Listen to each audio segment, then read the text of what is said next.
en tant qu'autiste Asperger, je suis aussi hypersensible. Voilà, moi, toutes mes émotions, je les ressens vraiment très très fort, quoi. Quand je suis heureuse, quoi. Vraiment, je suis genre le Covid dans une maison de retraite, tu vois.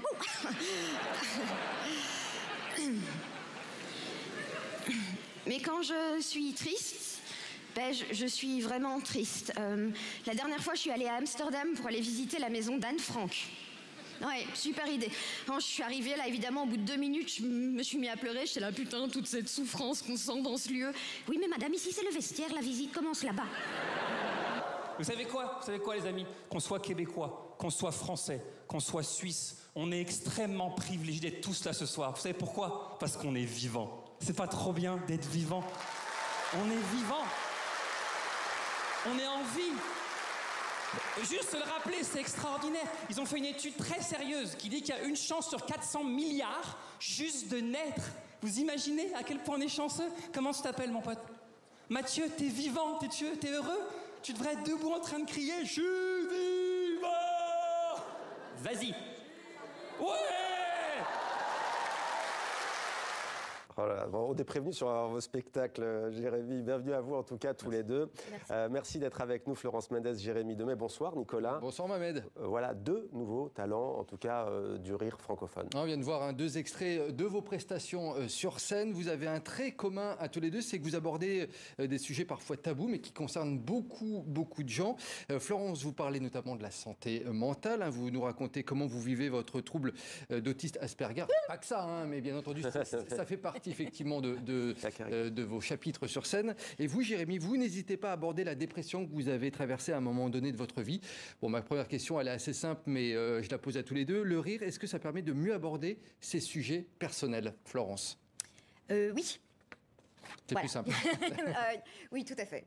Je pense qu'une fois en tant qu'artiste, on a réglé ces problèmes-là, qu'on est sorti de la dépression, de l'anxiété, et une fois que ça nous fait plus vraiment mal d'en parler, oui, évidemment que se marrer avec ça aide. Et Jérémy aussi, ça a été un exutoire, la scène, je pense pas. Ouais, je pense qu'au départ, le rire, c'est un moyen de passer par-dessus l'émotif. Au lieu de se sentir triste ou malheureux, on va faire une blague pour justement pas avoir à... On le voit dans nos vies quotidiennes d'ailleurs. Ouais, exactement.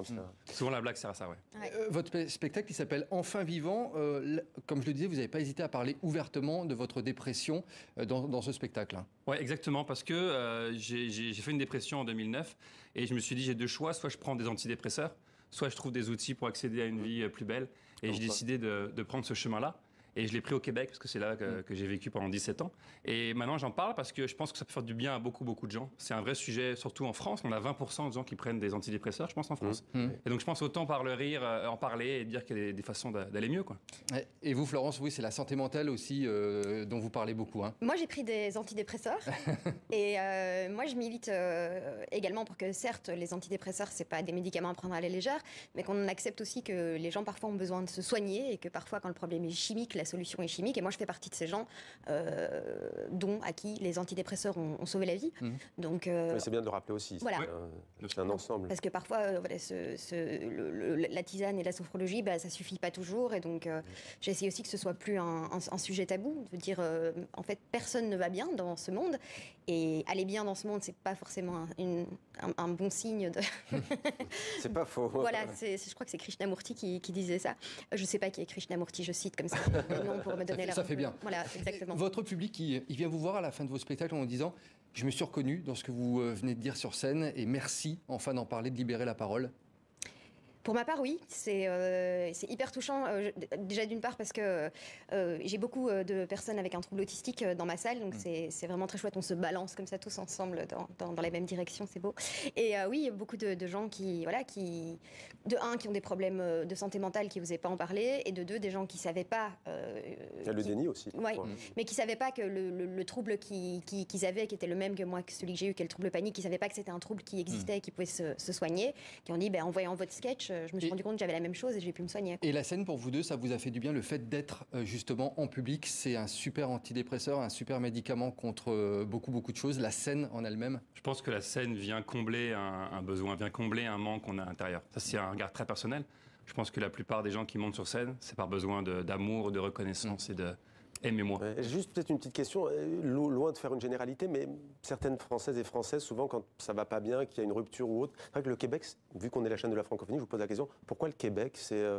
C'était peut-être un cliché de se dire je vais là-bas, ou vous ça a marché du coup, mais Non, parce qu'à l'époque, je faisais ça rassure, je sais pas, non? Ça sent la meuf, ça. je faisais une école, non, pas du tout, je faisais une école de commerce à l'époque à Marseille. D'accord, Et j'avais un stage de fin d'études à faire à l'étranger, tout simplement. tout simplement. Et je savais que je voulais devenir humoriste, donc je me suis dit je vais mêler ce que je veux faire à ce que je dois faire. Et j'ai fini à Montréal pour.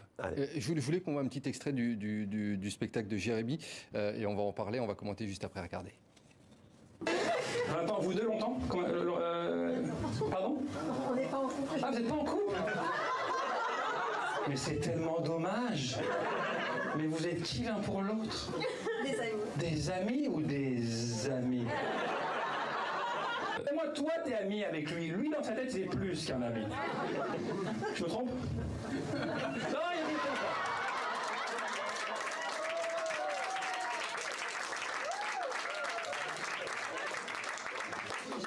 En temps normal, je passerai. Mais là, je vais prendre juste 2 minutes de plus pour vous deux. Je me tourne vers vous deux. Le fait d'interagir comme ça avec le public, ça permet, vous, d'exulter également sur scène et de vaincre une certaine timidité? Non, moi, c'est parce que j'aime le fait que les gens viennent pas voir un spectacle, mais ils vivent un moment. Et pour moi, le fait d'improviser avec les gens vient rajouter quelque chose à ça. Ils vont vivre un moment moi, dans mon spectacle, je ne vis pas la veille et je ne vivrai pas le lendemain. Et donc, ça permet de connecter avec les gens à un niveau que j'aurais pas eu si je ne vais pas leur parler directement. Florence, vous interagissez beaucoup aussi avec le public, hein? Oui, mais ils me laissent pas le choix parce que j'ai un public qui est relativement insupportable et ils interviennent tout le temps, ce qui est très De rigolo. même. Et souvent, ils se frottent un petit peu à ma répartie et c'est devenu un petit jeu. Donc oui, c'est très très chouette. Mais c'est à chaque fois improvisé, à chaque fois c'est le bordel. Le pire pour ça, c'est les Marseillais. On les embrasse, hein, mes Marseillais. Ah bah oui. Florence, vous êtes belge. Jérémy, vous êtes franco-canadien. Vous avez la double nationalité. Ouais. Vous faites maintenant carrière tous les deux en France. Paris, la France, c'est un passage obligé lorsqu'on est humoriste? En Belgique, oui. Malheureusement, le seul pays qui ignore à quel point les artistes belges sont talentueux, c'est la Belgique. Ouais. En même temps, tous les Belges sont humoristes, apparemment. Oui. Plaisante. Sans le vouloir.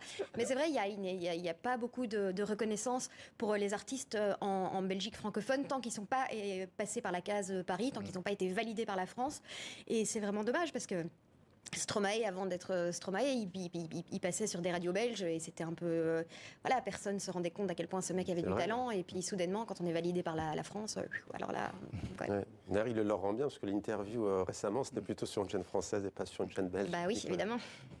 Merci beaucoup, Nicolas, de nous avoir permis d'entendre aujourd'hui Jérémy Demey et Florence Mendes. Merci à tous les deux. Bon vent. Qui ont tous les deux un spectacle en France actuellement et en Belgique pour également Florence. Pour Florence, je voulais le préciser quand même. Merci beaucoup, Nicolas. Merci à tous les deux également.